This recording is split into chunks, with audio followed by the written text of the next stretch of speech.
Have you ever felt like you were running in place? Like no matter how hard you try, someone's always 2 steps ahead. What if I told you the problem might not be you, but the silent comparisons you make every single day? This is James's story. And if you've ever looked at someone else's life and felt like yours could never measure up, maybe this story is yours too. James was sitting alone at a cafe. The ambience was cozy, the smell of fresh coffee in the air, but he barely noticed. His eyes were glued to his phone screen, scrolling through an endless stream of posts. A former classmate had just launched his 3rd business. Another had gotten married in Italy. Yet another was posting motivational videos with thousands of likes and comments. James took a deep breath, ran his fingers through his hair, and rested his elbow on the table. The coffee in front of him had gone cold. He hadn't even taken a sip. With every image, one feeling grew stronger inside him: failure. At 34, James lived alone in a small rented apartment, worked a job that didn't inspire him, and had been struggling with anxiety that had become part of his daily routine. But that wasn't the part that hurt the most. It was the constant feeling of being behind, always falling short. Like everyone around him had found a secret map to life, except him. He compared himself in everything: salary, buddy, follower count, his 15-year-old car, even his relationship with God. Is my faith weak too, he wondered. Because even when he prayed, it felt like blessings always came to others first. And no matter how hard he tried to hide it, the comparison was there, in every corner of his mind. James tried to smile at the barista as he left the cafe, but his face didn't follow through. He walked the streets with his headphones in, but the music didn't fill the emptiness. He felt like he had failed himself. Thought about the choices he made, the doors he didn't open, the risks he was too scared to take. And then, in a vicious cycle, he opened his phone again, like the answer might be there, even though he knew he'd just end up more frustrated with every scroll. Have you ever felt like that? Like your life is constantly lagging behind everyone else's? Have you ever carried that invisible weight that makes you question your worth, just because your path doesn't follow the same pace? If you have, drop a comment. Sometimes, saying this comparison out loud is the first step to breaking the cycle. That night, James got home and sat on the couch, still wearing his jacket and shoes. The dim light in the living room cast shadows in the corners. He grabbed the remote but didn't turn on the TV. Just sat there, staring into nothing. Phone in hand, mind full, heart empty. He was tired of pretending, tired of chasing some ideal that always felt out of reach. But more than that, he was tired of not recognizing himself. Because in comparing himself so much to others, he had forgotten who he really was. Lying in bed that same night, James let his mind wander. It was impossible to sleep with all that noise in his head. He thought about when it all started, back when he was a kid. He grew up hearing comparisons at home, between the lines of conversations, in the looks that always seemed to favor his older brother, Ethan. Ethan was the family pride.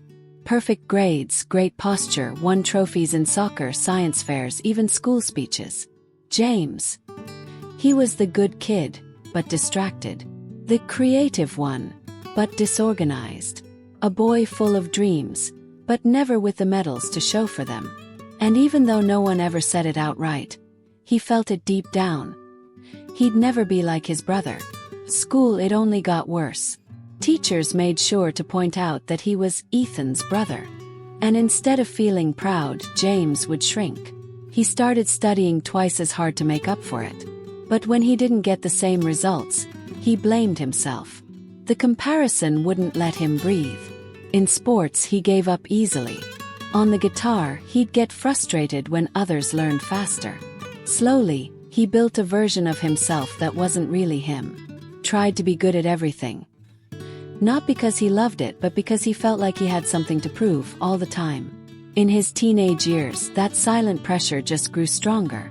James kept looking for spaces where he could stand out, but every achievement felt too small next to everyone else's wins. When he started going to church with some friends, it felt like a safe place. But even there, comparison followed him. He saw people who seemed deeply connected to God, praying with beautiful words, preaching, leading. And he thought, I'm not like that. God must listen to them more than me. These deep roots, planted in childhood and watered by the insecurities of his youth, shaped how he saw the world. He didn't realize it, but every choice he made, his college major, his job, his friends, was driven by this need to prove himself. Not to himself, to others. To the silent gaze he felt even when no one was around. As an adult, James studied business not because he liked it, but because it was stable. He worked with numbers, reports, targets. But his creative, sensitive mind was screaming for more. He tried switching careers twice. Took a few courses, even thought about starting his own business. But the fear of failure, of being the odd one out in his family's success story, froze him. Every time he tried something new and saw someone doing it better, he backed off. Started believing he'd never find his place. How many times have you stopped yourself from trying something because you thought you weren't as good as someone else? How many dreams have you left behind because you believed someone else would do it better? If that's happened to you, share it here. Sometimes it's not a lack of talent holding you back. It's too much comparison. Over time, James learned to adapt. Built a functional routine, did what was expected. Smiled in meetings, hit his deadlines, followed orders. But inside, that voice still whispered that he was behind. That his life was small. That what he had wasn't enough. And slowly, that voice became the only one he could hear. That night, still lying down, he squeezed his eyes shut and, for the first time in a long time, wished not to be someone else, but just to understand why his life felt so colorless. And little did he know, the answer had been inside him all along. He just needed to silence the noise of comparison to finally hear it. In the days that followed, James tried to stick to his usual routine, but something had shifted inside him. He couldn't quite explain it, but it felt like he was on the edge of something breaking open. Like a part of him had been locked away for years and was finally ready to scream. At work, he looked around at his co-workers and felt like everyone was fitting in, except him. At the grocery store, he watched families laugh together and wondered if he'd ever have that. On Instagram, he still saw the wins, the trips, the fancy dinners. Every picture felt like a reminder that life was moving on without him. And with every scroll, the pressure built. That Friday night when he got home, he dropped his backpack on the floor, kicked off his shoes without even untying them, and collapsed on the couch. His phone buzzed with notifications, but he ignored them. He was exhausted. He grabbed a frozen pizza, tossed it in the oven, and just sat there in silence, staring at the ceiling. When the smell of burning cheese hit, he didn't even move. Something inside him had snapped. He stood up, picked up his phone, and threw it against the wall. Hit the ground, cracked. And that was the trigger. James dropped to his knees in the middle of the living room and started crying. Really crying, for the first time in years. It wasn't just about the phone, or the job, or his friends, or even his brother. It was everything. Everything he'd lost while trying to be who he thought he had to be. Everything he'd buried just to appear like he was on the right path. Why isn't my life like theirs? He yelled. Why am I never enough? Why does it feel like everyone gets there, except me? The echo of his own voice made him stop. He just sat there, breathing heavy, face soaked, hands shaking. And then, as if guided by something bigger, he slowly got up and walked over to an old cabinet in the living room. Tucked between dusty folders and forgotten books was a cardboard box. Inside he found an old notebook. When he opened it, he saw his own handwriting. Scribbles, unfinished stories, doodles from late nights in high school. Stuff he used to create before he started doubting himself. Before he began trimming pieces of who he was. Before he believed he wasn't enough. He sat on the floor with the notebook in his hands. The pages were yellowed, but the feeling was fresh. It was like finding a forgotten part of himself. Like looking in a mirror and finally recognizing the person staring back. He spent hours flipping through it, rereading, smiling through the tears. And for the first time in years, he felt the urge to create again. Not to impress anyone. Not to be the best. Just to reconnect with who he truly was. Have you ever had a moment like that? One where, even if you didn't fully understand it, you knew it was time to stop chasing someone else's life and start walking with your own. If you have, share it here. Maybe your turning point will help someone who feels lost right now. That same night, James didn't turn on the TV. Didn't open his laptop. He didn't feel the need to escape anymore. He grabbed a blank sheet of paper and a pen and wrote, "I don't need to be someone else. I just need to be whole." The next morning, James woke up with a different feeling. There was still weight, sure.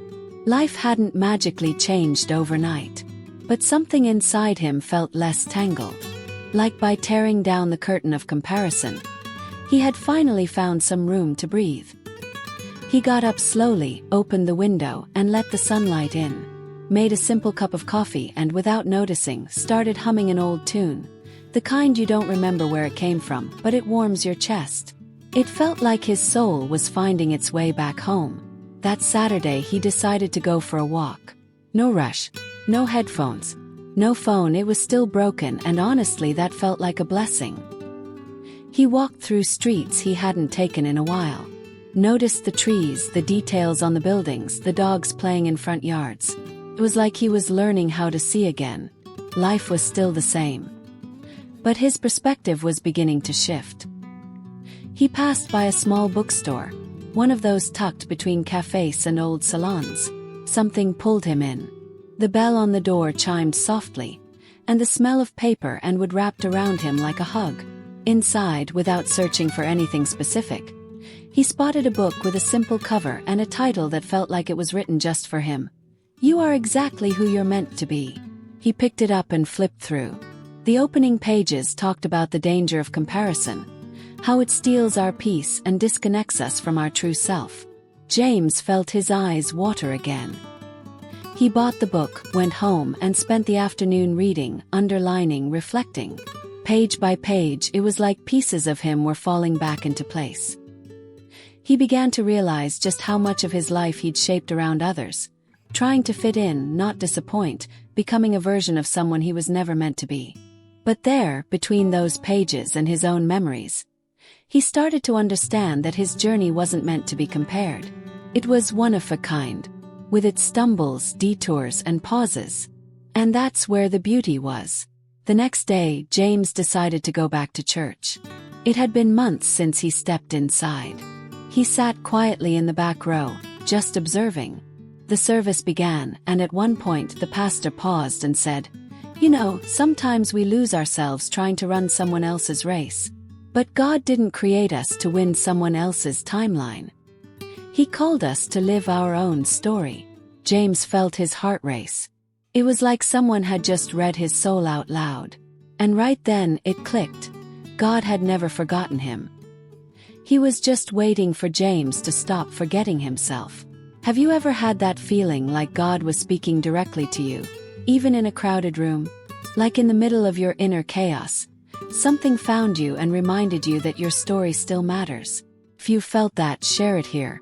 Your turning point might be the beginning of someone else's. That night, James did something he hadn't done in a long time.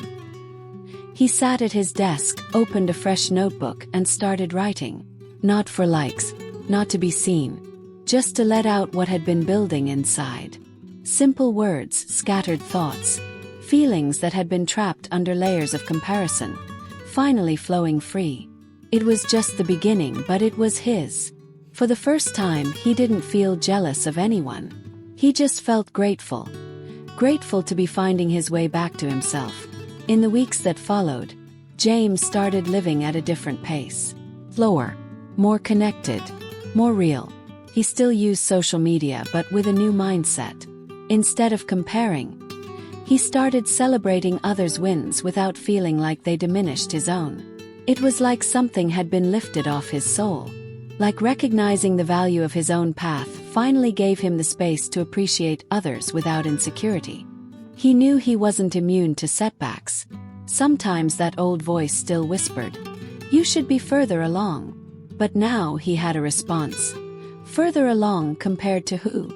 That question became his shield. And little by little, it rebuilt his foundation. James started reconnecting with his gifts. He remembered he loved teaching and began giving private lessons on the weekends. It wasn't glamorous, but it gave him peace.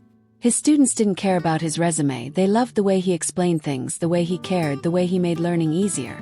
It sparked something in him he hadn't felt in years. Purpose. He was finally serving with what was truly his, not what others expected from him. He also joined a small group for young adults at church. It was a safe, welcoming space where he could speak without judgment. He heard stories from others who also felt lost, pressured, exhausted from trying to fit in. And it was there that he shared his own journey. No filters. He talked about his brother, the constant comparisons, the tears on the living room floor, the old notebook, the walk back to himself. And as he spoke, he realized something powerful. His pain had become a bridge that could now help others cross. One night, a guy from the group came up to him and said, "James, your story saved me this week. I was thinking about giving up, convinced I'd never be enough. But when you said you were trying to be someone you weren't, I realized I was doing the same. Thanks for being real." James smiled. It wasn't a trophy. It wasn't applause. But it was the kind of recognition that reaches your soul. Have you ever felt that? Like your pain, when shared honestly, helped someone else stand back up.